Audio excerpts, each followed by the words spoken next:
जिसको जो समझ में ना आएगा तो बीच में अपनी बात बता देगा, उसमें कोई दिक्कत नहीं कि तुम कही तो बात की हमको आया नहीं था, लेकिन हम सोच रहे हैं कि वीडियो बन रहा है, जो कुछ बन रहा है बनने दो, तुम्हें ना है अपनी बात बता देना।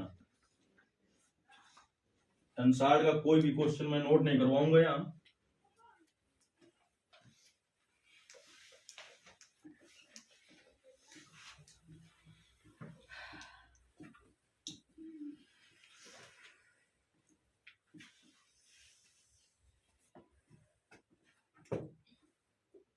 दो 2023 का सेट पहला हम पढ़ रहे थे, इसका कोड था AX। पहले सवाल के 5 भाग हो गए थे और दूसरे सवाल के 5 भाग हो गए थे। 10 क्वेश्चन हो चुके हैं। अब तीसरा प्रश्न कह रहा है निम्नलिखित सभी खंडों को हल कीजिए। पहला प्रश्न है आपका तीसरे का नंबर, कह रहा है बिंदुओं 2, -5, 1 तथा 1, 4, -6 को मिलाने वाली रेखा पर उस बिंदु का निर्देशांक ज्ञात कीजिए जो उस रेखा को 2:3 के अनुपात में अंता विभाजित करता है। देखिए अब इसको हल करने के कई तरीके हैं, लेकिन अगर कोई तरीका हमने इंटर में पढ़ा है तो हमें उसी का उपयोग करना है, तो सवाल सही माना जाएगा। इंटर में हमने ये तरीका इसका नहीं पढ़ा, मान लो कोई तो इसके पहले फर्स्ट ईयर में पढ़ा होगा, उसके हिसाब से हल करें। फिर अब ये इंटर के हिसाब से हल होगा, फर्स्ट ईयर के हिसाब से भी हल होगा, तो हम दोनों हिसाब से किए दे रहे हैं, लेकिन ज्यादा सही आपका माना जाएगा अगर इंटर के हिसाब से हल इसका संभव है तो। 2 बिंदु हैं, देखिए एक बिंदु को हम A मान लें, दूसरे को B मान लें। A का निर्देशांक क्या है 2, -5, 1 और B का निर्देशांक क्या है 1, 4, -6। तो इन दोनों बिंदुओं को 2:3 के अनुपात में विभाजित करने वाला मान लें कि हम एक बिंदु है P जो इनको क्या कर रहा है 2:3 के अनुपात में विभाजित कर रहा है। तो मूल बिंदु है यहां पर O, इससे इसको मिला दिया, इसको मिला दिया और इसको भी मिला दिया, तो OA वेक्टर हो जाएगा, OB वेक्टर हो जाएगा और OP वेक्टर का मान तुमसे ज्ञात कराना चाहता है। हम तब के लिए बता रहे हैं कि ये दिया होता और कह देता जो 2:3 में विभाजित कर रहा है उस बिंदु का स्थित सदिश ज्ञात कीजिए, अगर कह देता तब कैसे हल करते। तो सबसे पहले तो OA वेक्टर का मान लिखे यहां पर। A अगर है कितना 2, -5, 1, ये दिक अनुपात लिखा है, इसका स्थित सदिश क्या हो जाएगा OA vector 2i cap -5j cap k cap. OB vector बराबर क्या हो जाएगा i cap +4j cap -6k cap. OP vector का मान वो जानना चाहता है। तो आपने 10वें चैप्टर में सूत्र पढ़ा होगा, यहां पर A है, यहां पर B है, ये O है, यहां पर P है, OA OB हो गया, और यम अनुपाते यन के अनुपात में अंता विभाजित करने वाले बिंदु का निर्देशांक होगा यम OB वेक्टर प्लस इसके सामने ये जाता है प्लस यन OA वेक्टर बटे यम प्लस यन। इसी का उपयोग करेंगे हम यहां पर। तो यम का मान ये है, यन का मान ए, ये यम का मान 2 है और यन का मान 3 है। तो बिंदु P जो है इसका स्थित सदिश OP वेक्टर बराबर क्या हो जाएगा, स्थित सदिश निकाली दे रहे हैं, OP वेक्टर बराबर क्या हो जाएगा 2 OB vector plus 3 OA vector बटे यम प्लस यन, तो 2 + 3। अब 2 OB वेक्टर का मान रखें i cap plus 4j cap -6k cap plus 3 OA vector का मान 2i cap -5j cap plus k cap बटे 2 + 3 5 हो जाएगा। इधर हल कर लेते हैं थोड़ा।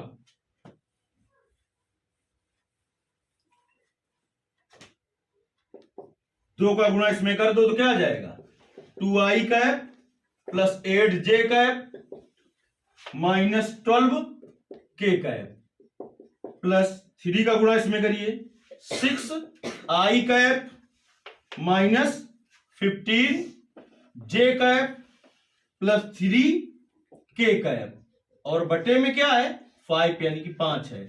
आई कैप वाले देखो कितने हैं, 6 2 8 आई कैप, जे कैप देखिए प्लस का 8 और माइनस का 15 माइनस का 7 जे कैप और माइनस का 9 के कैप बटे 5। इस तरह से लिखना हो तो अलग अलग लिखते हैं, 8 बटे 5 आई कैप माइनस 7 बटे 5 जे कैप माइनस 9 बटे 5, ये इसका स्थिर सदिश आ गया। लेकिन इस बिंदु के निर्देशांक याद करने थे तो इसके जो दिक अनुपात होंगे वो इसके बिंदु के निर्देशांक हो जाएंगे। क्या हो जाएगा, 8 बटे 5 लिखेंगे बिंदु का निर्देशांक माइनस 7 बटे 5 कामा माइनस 9 बटे 5। इसको हमने इस तरीके से इसलिए और हल किया, क्यों, क्योंकि अगर हमें सब कुछ यही दिया होता कि ये बिंदु दिया होता इस अनुपात में अंतर विभाजित कर रहे हैं तो जो बिंदु विभाजित कर रहा है उसका स्थिर सदिश ज्ञात कीजिए, तो यहां तक जो ज्ञात हुआ वो क्या है, इस बिंदु P का स्थिर सदिश हो गया। पहली विधि ये होगी आपकी। दूसरी विधि देखिए फर्स्ट ईयर में आपने पढ़ा, उसका भी उपयोग कर लेते हैं, क्योंकि अनुसार हल करने का मतलब हमें सीधे सवाल हल करना नहीं है, ज्यादा से ज्यादा हमें प्रैक्टिस करनी है कि किस तरीके से सवाल हल हो सकते हैं। पेपर में आपको एक ही तरीके से सवाल हल करना है, वहां पर आपको अगर 5 नंबर का क्वेश्चन या 2 नंबर का क्वेश्चन है तो चाहे जैसे तरीके से करो सब तरीके सही होगा आपका, तो नंबर तो 2 मिलेंगे ना। और कोई आता हुआ छूट जाएगा तो, या कोई क्वेश्चन छूट जाएगा तो तुम्हें नंबर कम हो जाएंगे, तो वहां पर हमें एक ही तरीके से करना है। लेकिन अनुसार हम क्यों हल करते हैं, क्योंकि हमें प्रैक्टिस करनी होती है, तो जितनी ज्यादा से ज्यादा तरीके से लगा सकते हैं सवालों को वही प्रैक्टिस है आपकी। पहला बिंदु है x1 y1 z1 और दूसरा है x2 y2 z2, अनुपात है m1 अनुपात है m2।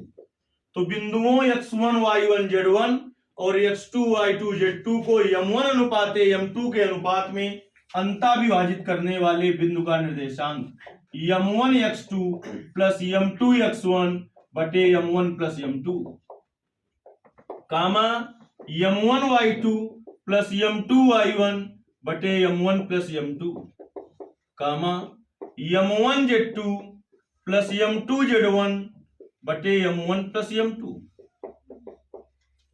3 डायमेंशन का सूत्र ये है, और हाई स्कूल में आपने 2 डायमेंशन का पढ़ा था तो वो नहीं था, यहां तक था।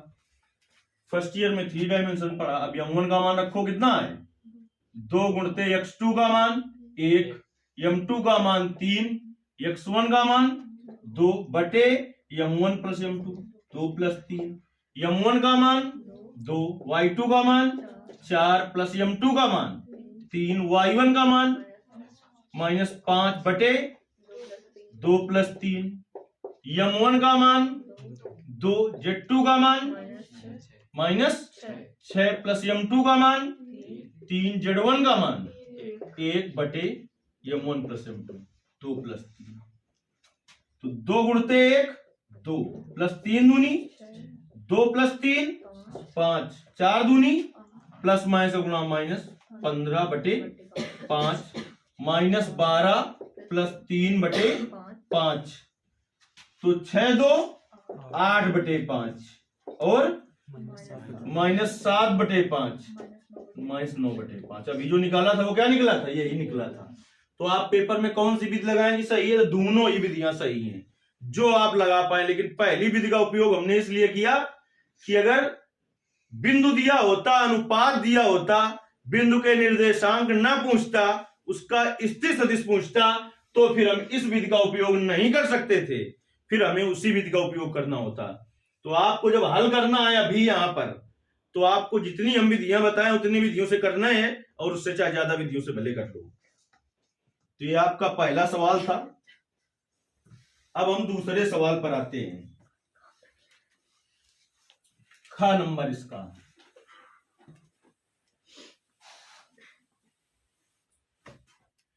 ख नंबर कह रहा है आपका कि कि यदि ए वेक्टर बराबर 3i कैप माइनस जे कैप प्लस 5k कैप और बी वेक्टर बराबर i cap plus 2j cap minus k cap, तो उस त्रिभुज का क्षेत्रफल ज्ञात कीजिए जिसकी भुजाएं ए वेक्टर और बी वेक्टर हैं। ये त्रिभुज की क्या है? भुजाएं। ये त्रिभुज की भुजाएं ज्ञात हो, ए वेक्टर और बी वेक्टर हो, त्रिभुज का क्षेत्रफल क्या होता है?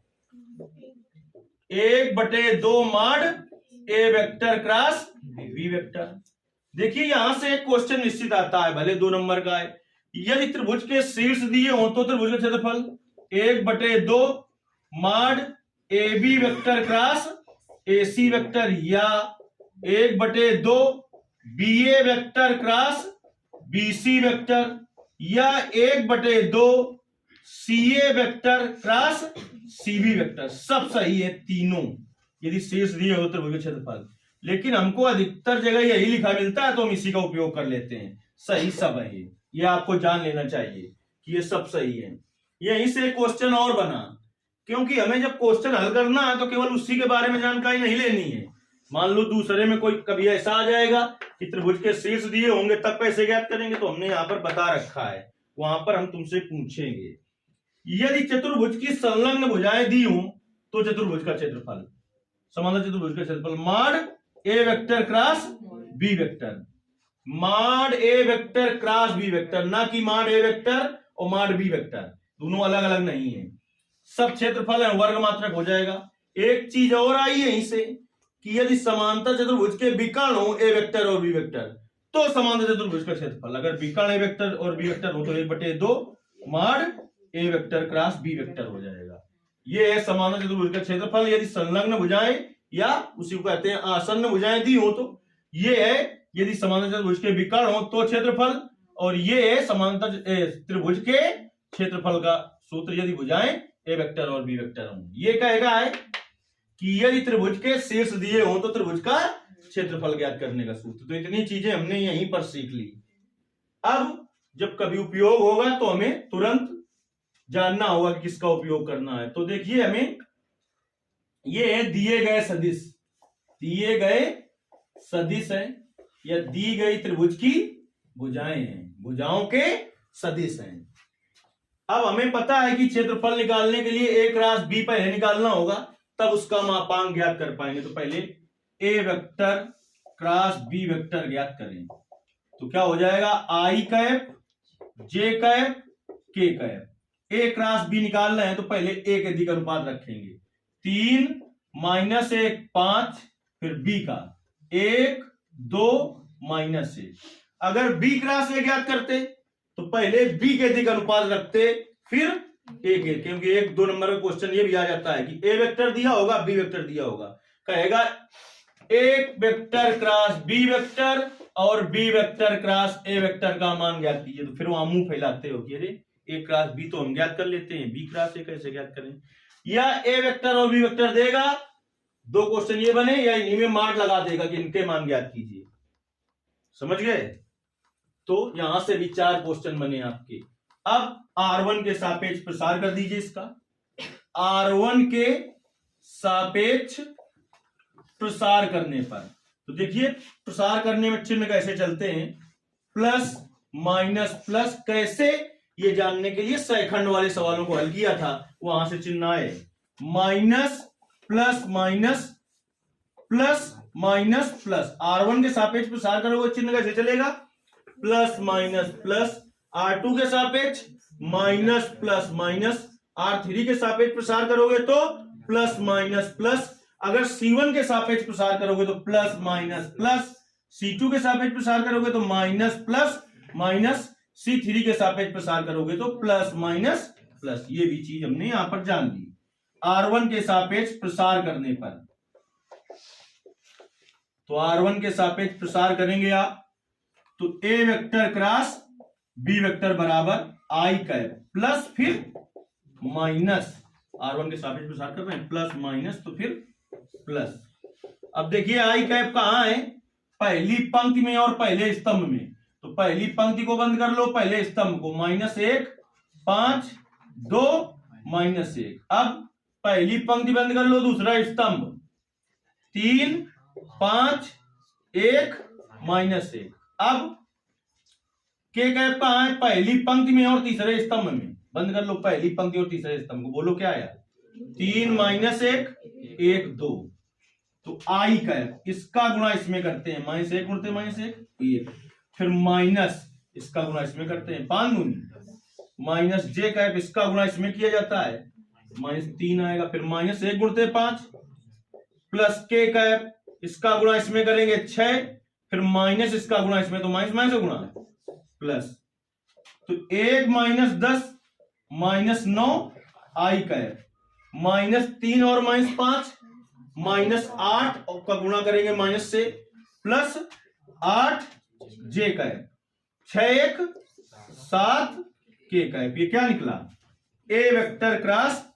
हमें पता है कि क्षेत्रफल निकालने के लिए इसका मापांक की भी जरूरत पड़ेगी, तो हम निकाल लें मॉड ए वेक्टर क्रॉस बी वेक्टर बराबर अंडर रूट। मापांक क्या होता है?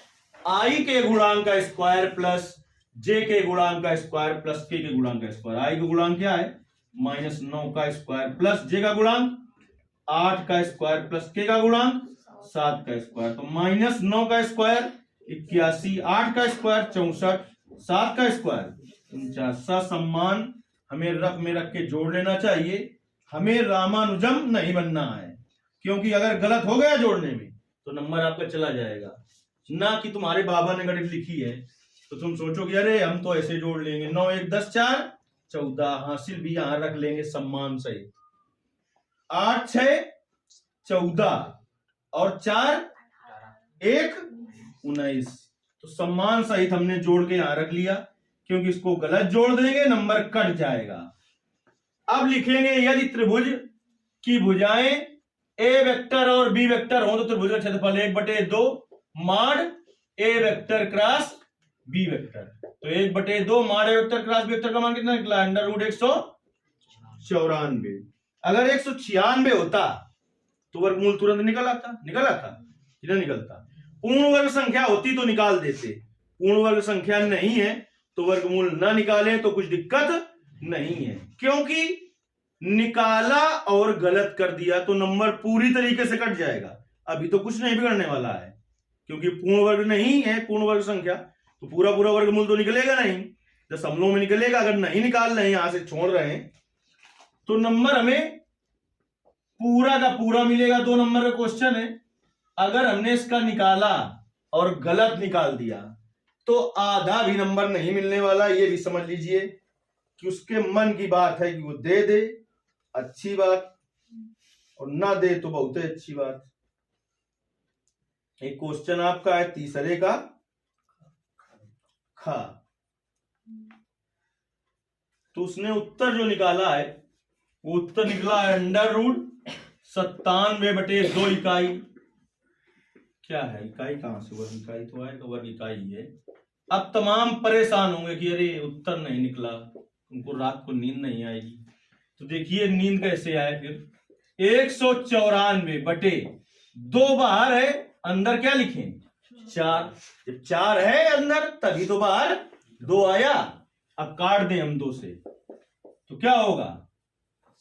9 दूनी 18 1 बचा, 7 दूनी 14 2 दूनी 4 वर्ग मात्रक। अब नींद आ जाएगी आपको आराम से। ये उत्तर मिल गया आपका, जबकि सही वो भी था पूरी तरीके से, क्योंकि वहां पर उत्तर थोड़ी हमें मिलने वाला है कि उत्तर छपा मिले तो फिर उससे हम टैली कर लें। ये था आपका ख नंबर प्रश्न का हल।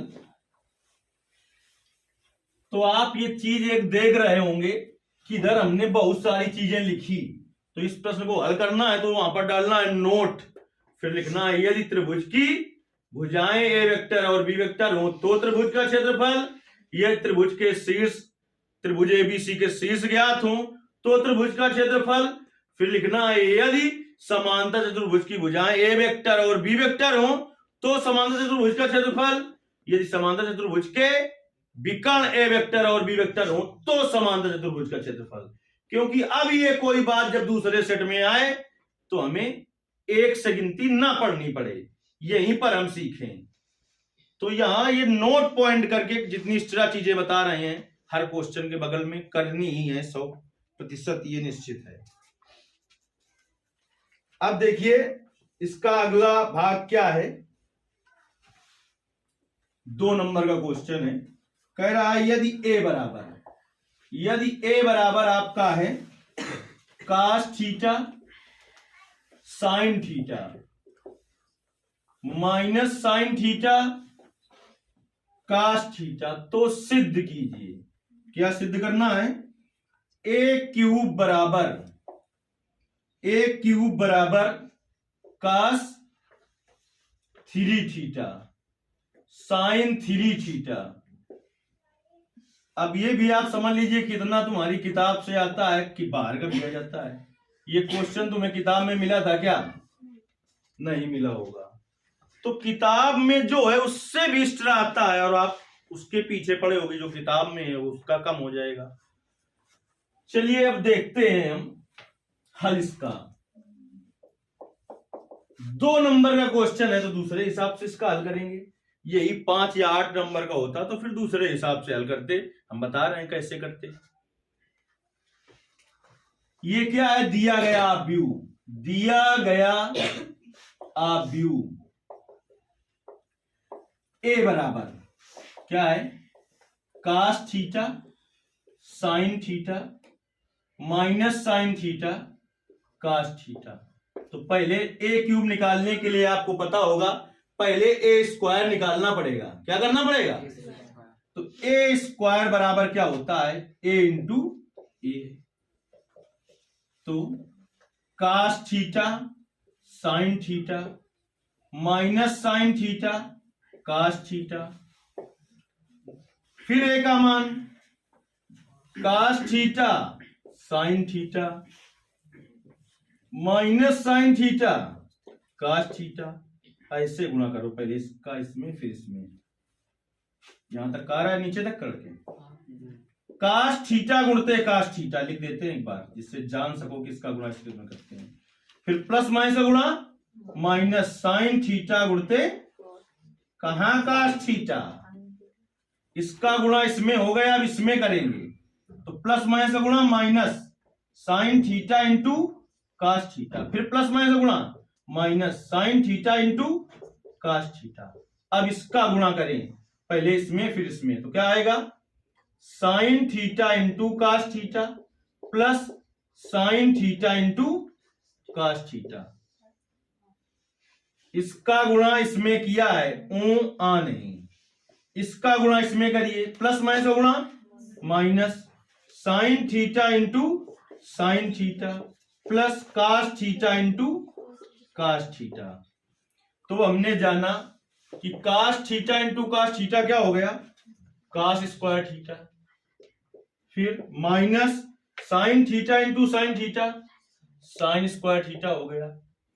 ये sin theta into cos theta plus sin theta into cos theta, तो हो गया 2 sin theta into cos theta. फिर ये लिखा है minus sin theta into cos theta minus sin theta into cos theta, तो माइनस का 2 sin theta into cos theta हो गया।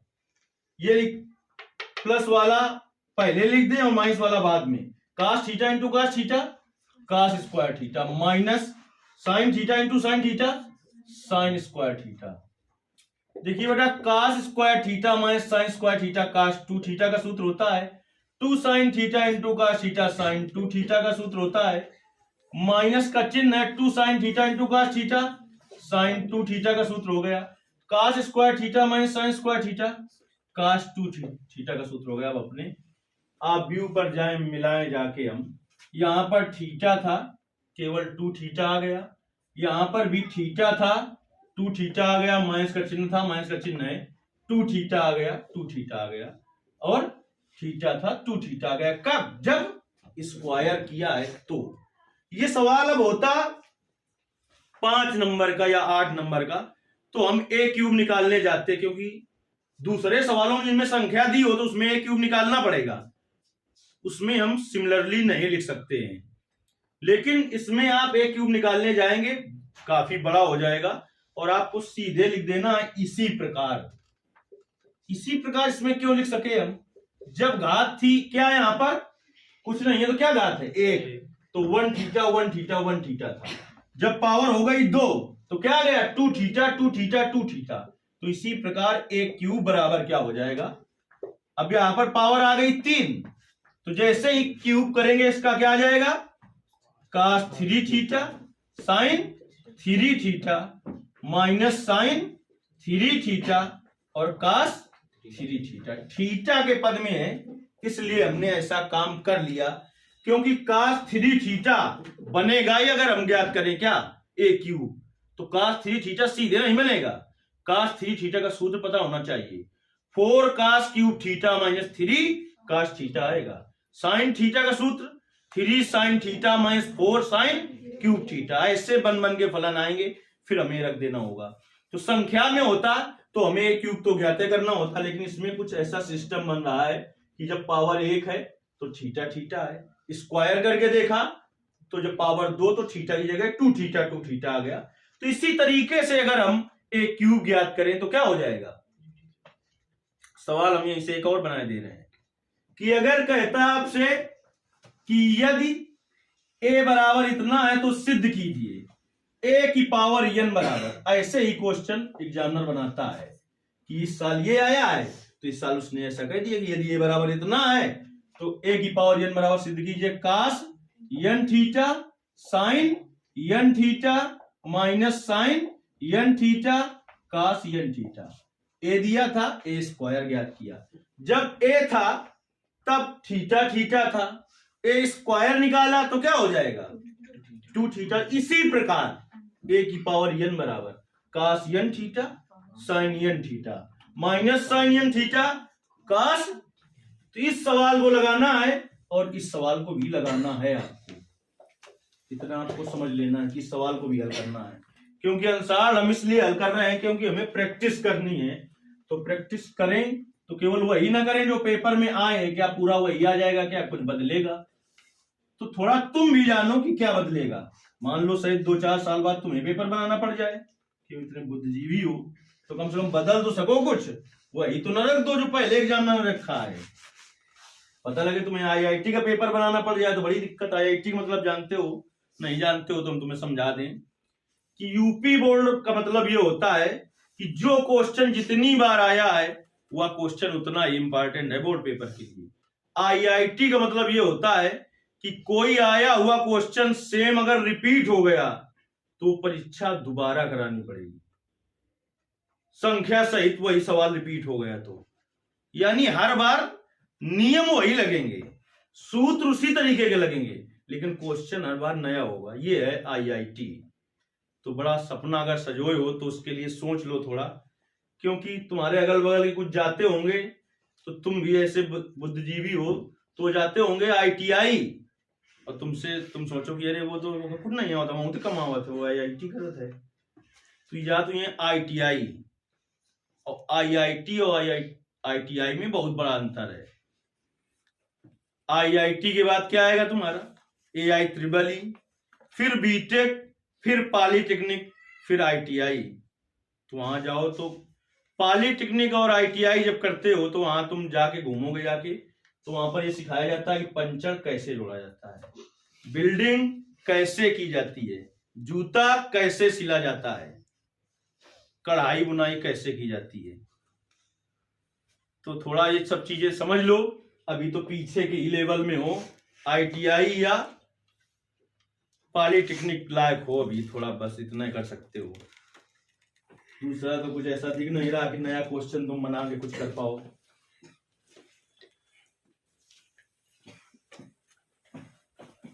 अब हम आते हैं घ नंबर क्वेश्चन पर। ये तो बिल्कुल सोचने पर विवश कर देगा क्वेश्चन।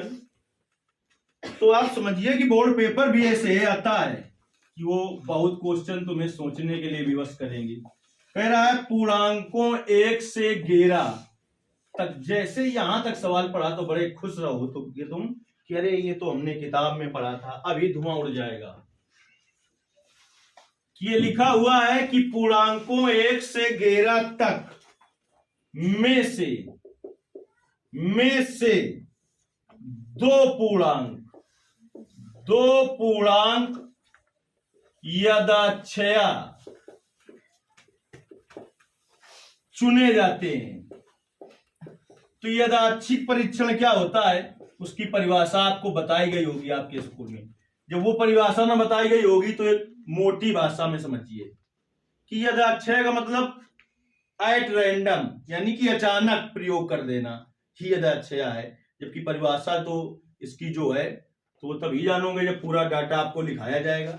वो हाई स्कूल में मिला, फर्स्ट ईयर में मिला, इंटर में फिर से मिला। तो इतनी बार मिल चुका फिर भी नहीं जान रहे हो तो ऐसे जान लो, क्योंकि दो तरीके होते हैं सांप पकड़ने के। तुमसे हम कह दें कि सांप पकड़ लो तो पहली बात तो तुमको बड़ी दिक्कत हो जाएगी, पकड़ ही नहीं पाओगे। बड़ी हिम्मत करोगे तो पूंछ से पकड़ोगे। लेकिन एक सपेरे का लड़का, उससे हम कह दें कि सांप पकड़ो तो चल चाहे ना पाता हो, लेकिन जो हाथ रखेगा अपना वो उसके फने में रखेगा। तो फन में तुम तब रख पाओगे जब 10, 11 और 12 में पढ़ते रहे होगे। जब तुम प्राण बचाते रहे होगे, पढ़ाने वाला भी बचाता रहा होगा, तो तुम पूछे तो पकड़ा होगा, कुछ करे न पे होगा। 1 से 10 तक दो पूर्णांक यदाक्षय चुने जाते हैं। यदि उनका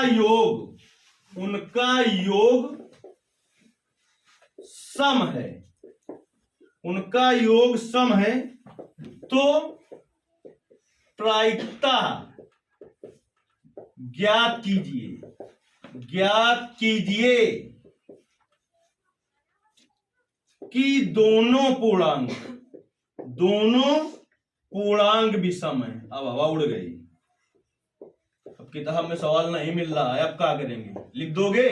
दिया हुआ प्रश्न किताब में नहीं है तो आप तब कर लोगे जबकि आपने क्वेश्चनों को रटा नहीं है, चीज को समझी है।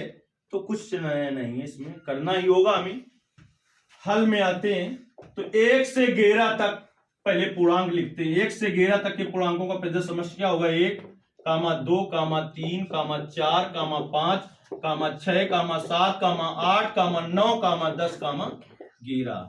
तो NS बराबर क्या हो जाएगा? NS बराबर 11 हो गया। अब उसने एक चीज पढ़ी होगी तुमने, सप्रतिबंध प्रायिकता। इसका प्रयोग कब करते हैं? जब एक घटना दी होती है और दूसरी घटना की प्रायिकता ज्ञात करनी होती है। तो इसमें दिया क्या है उसने? कहता है चुने जाते हैं यदि उनका योग सम है। यदि उनका योग सम है तो प्रायिकता ज्ञात कीजिए कि दोनों पूर्णांक विषम होंगे।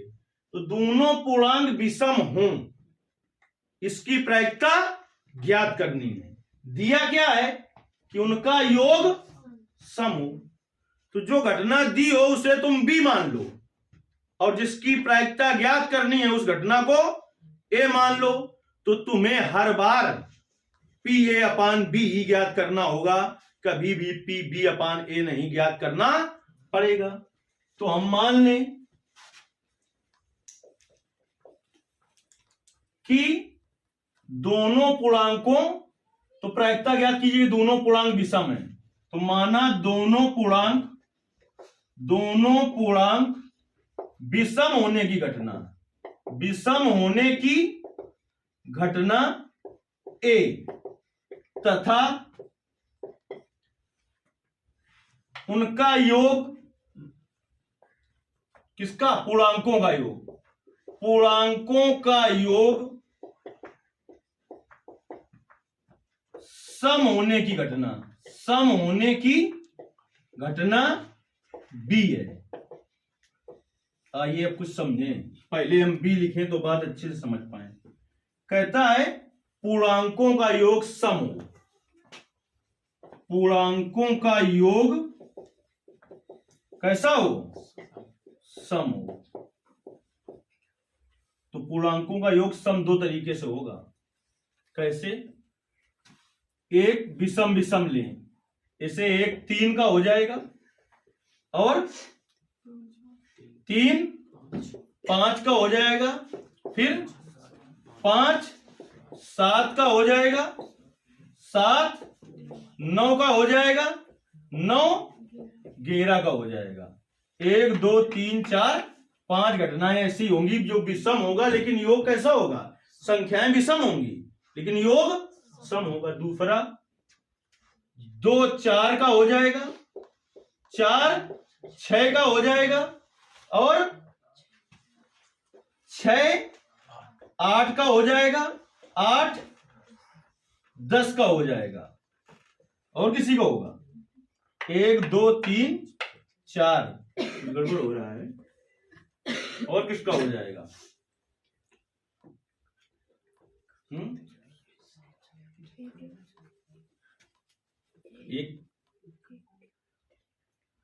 एक कोई छूट रहा है क्या? 1 और 11 का हो जाएगा। 1 2 3 4 5 6, तो इसमें 5 घटनाएं होनी चाहिए। और कौन छूट रहा है इसमें? 2 4 का हो गया, 2 और 10 का हो जाएगा। यानी कि 1 2 3 4 5 6 घटनाएं ऐसी होंगी जिसमें अंक तो विषम होंगे लेकिन योग सम होगा। ये घटनाएं कितनी है? 6। और 5 घटनाएं ऐसी होंगी जिनमें अंक भी सम होंगे और योग भी सम होगा। तो अब बताइए इसमें कौन सी घटना होगी पूर्णांकों का योग सम हो? पूर्णांकों का योग सम हो तो सबसे पहले तो 1 से 11 तक में 2 पूर्णांक कितने प्रकार से चुने जाएंगे? कुल पूर्णांक 11 है, इसमें से 2 पूर्णांक कितने प्रकार से चुने जाएंगे? 11C2 प्रकार से। कितने प्रकार से?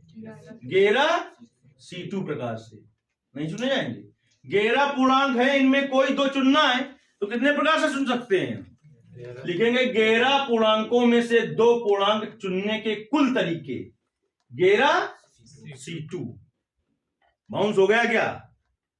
11 पूर्णांक है, 1 से 11 तक में 2 पूर्णांक यथाशय चुने जाते हैं। तो 11 में 2 पूर्णांक कितने प्रकार से चुन सकते हैं? 11C2 प्रकार से। अब देखिए यहां पर विषम की कितनी स्थिति है? 1 2 3 4 5 6 अंक विषम है लेकिन योग कितना है? सम है। तो इन 6 में से 2 को कितने प्रकार से चुन सकते हैं? 6C2 प्रकार से चुन सकते हैं। अभी प्रायिकता नहीं याद कर रहा हूं। अब यहां पर कितने हैं? 1 2 3 4 5 स्थितियां ऐसी हैं जिनमें अंक सम है, अंक सम है और योग भी सम है। तो 5 में से 2 को कितने प्रकार से चुन सकते हैं? 5C2 प्रकार से।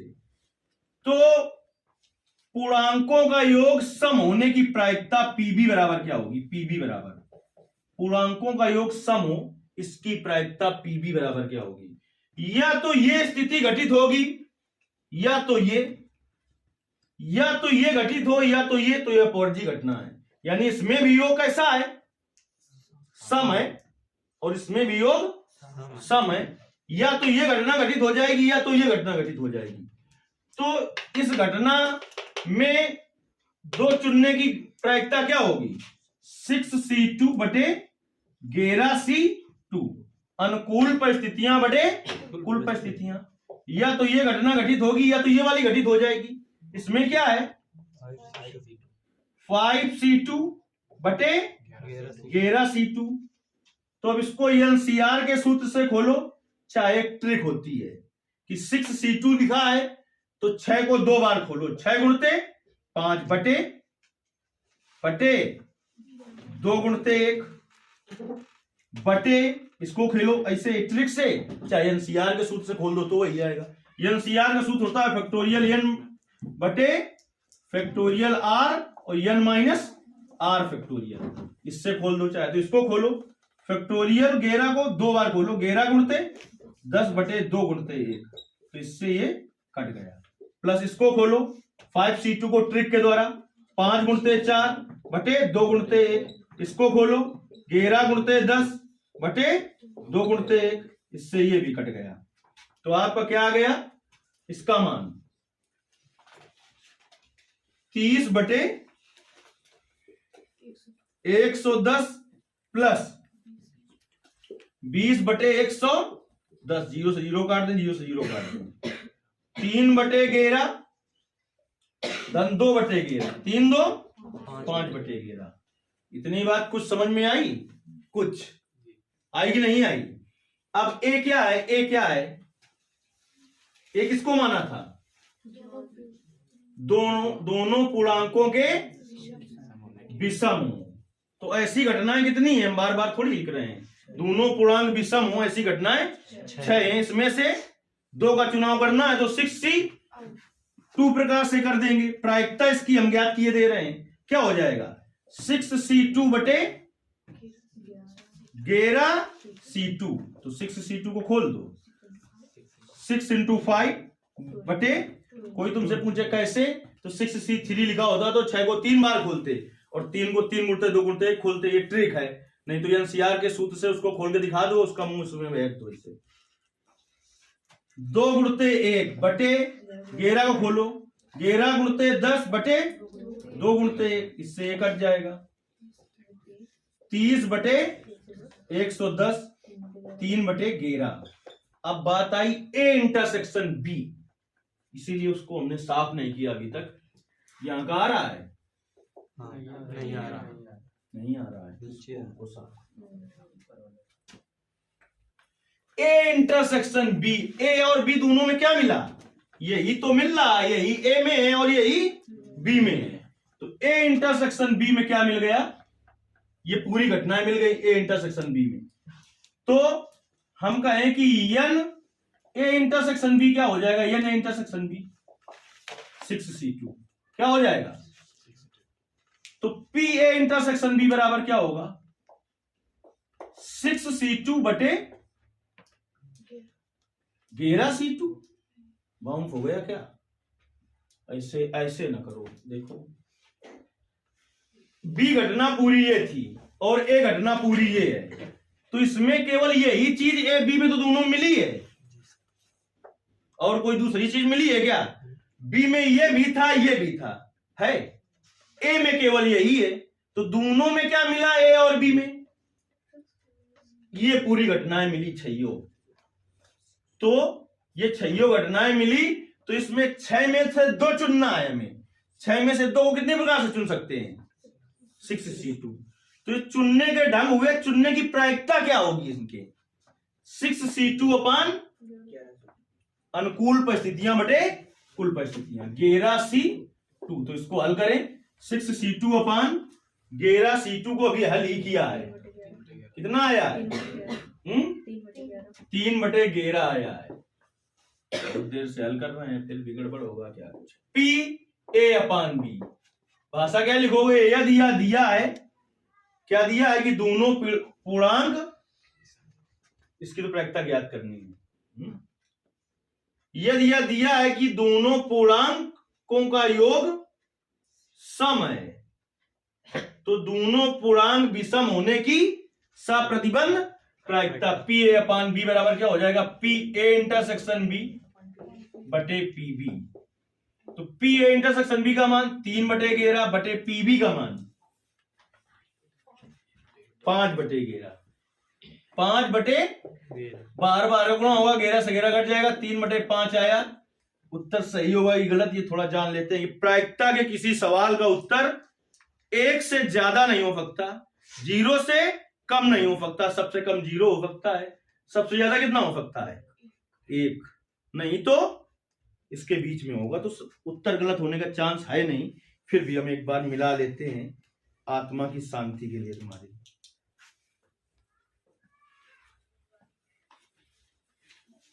से ठीक हो गया क्या?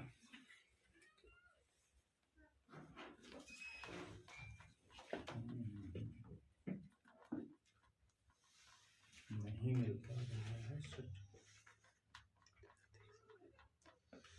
3/5 आया है क्या? हाँ, तो यही सही है। इस सवाल को 2-3 बार समझना है, फिर हम समझा रहे हैं जब तक 7 नहीं बचता है। देखिए, उसने कहा है कि 11 में से 2 का चुनाव करना है। तो 11 में से 2 का चुनाव कितने प्रकार से कर सकते हैं? 11C2 प्रकार से। कह रहा था वो कि यदि पूर्णांकों का योग, जो 2 चुने उनमें पूर्णांकों का योग सम हो, तो दोनों पूर्णांकों के विषम होने की प्रायिकता ज्ञात कीजिए। तो उसी 11 में हमने देखा कि योग सम हो, ये घटना दी थी, जो घटना दी उसे क्या मानते हैं, बी। तो योग सम होने घटना हमने बी मान ली, क्या किया, बी मान लिया। फिर क्या किया, तुम जाओ जाओ जाओ। तो योग सम दो कंडीशनों में हुआ। एक बार जब विषम विषम लिया तो विषम विषम लेने पर कितनी स्थितियां बनी, 6। एक बार योग क्या लिया, सम सम लिया। तो ऐसी स्थितियों मतलब पूर्णांक सम सम लिए तब भी योग सम आया। एक बार पूर्णांक विषम विषम लिए तो योग सम आया। तो जब पूर्णांक विषम लिए तो योग सम आने की घटनाएं कितनी बनी, 6। लेकिन चुनाव तो कितने करना है, 2 का।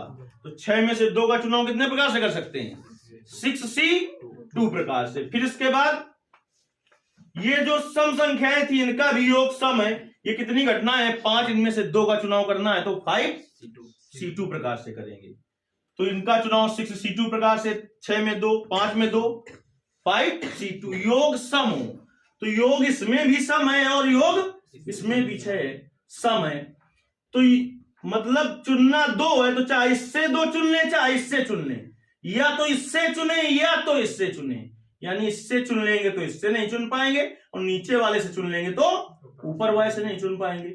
ये घटनाएं अपवर्जी घटनाएं हैं। जब घटनाएं अपवर्जी होती हैं तो बीच में प्लस का चिन्ह लगाया जाता है और घटनाएं स्वतंत्र हो तो गुणा का चिन्ह लगाया जाता है। तो इस 6 में से 2 घटनाएं जो बनी उनमें से 2 को चुनने की प्रायिकता क्या होगी, 6C2 अपान 11C2। जो 5 बनी उनमें से 2 को चुनने की प्रायिकता क्या होगी, 5C2 अपान 11C2। इसी को सरल कर लिया है, एनसीआर के सूत्र से सरल कर लो चाहे ट्रिक से सरल कर लो। सरल कर लिया। ए इंटरसेक्शन बी ढूंढना बड़ा कठिन अगर बात हुई तो पहले ए क्या है, ए ढूंढ लें। ए है आपका दोनों पूर्णांकों का योग विषम होने की घटना। ए 2 पूर्णांक विषम होने की घटना, योग तो समय होगा।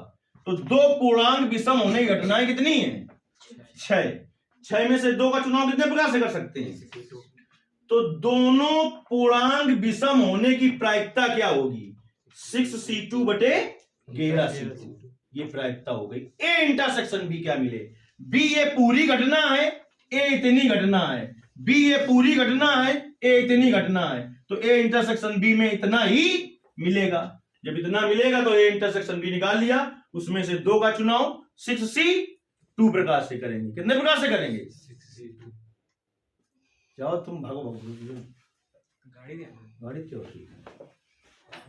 कितने प्रकार से कर सकते हैं, 2 प्रकार से। तो आपने 6C2 बटे, अब ए इंटरसेक्शन बी में 6 घटनाएं हैं तो इसकी प्रायिकता क्या होगी, अनुकूल परिस्थितियां 6C2 है, अनुकूल परिस्थितियां 11C2। 6C2 बटे 11C2 हल किया 3 बटे 11। अब ये घटना दी थी और इसकी प्रायिकता ज्ञात करनी थी तो इसको ऊपर रखा। तो भाषा लिखेंगे, यदि दोनों पूर्णांकों का योग सम होने की प्रायिकता दी हो तो दोनों पूर्णांक विषम होने की सप्रतिबंध प्रायिकता। और ऐसे हल कर लिया। ये अलग तरीके का सवाल था इसलिए हमने थोड़ा ज्यादा समझा दिया। अब भी नहीं समझ पाए तो कोई समझा भी नहीं पाएगा। इतना आपको करके लाना है पूरा कल, ये और जो 5 सवाल दिए हैं वो अपना पढ़ो।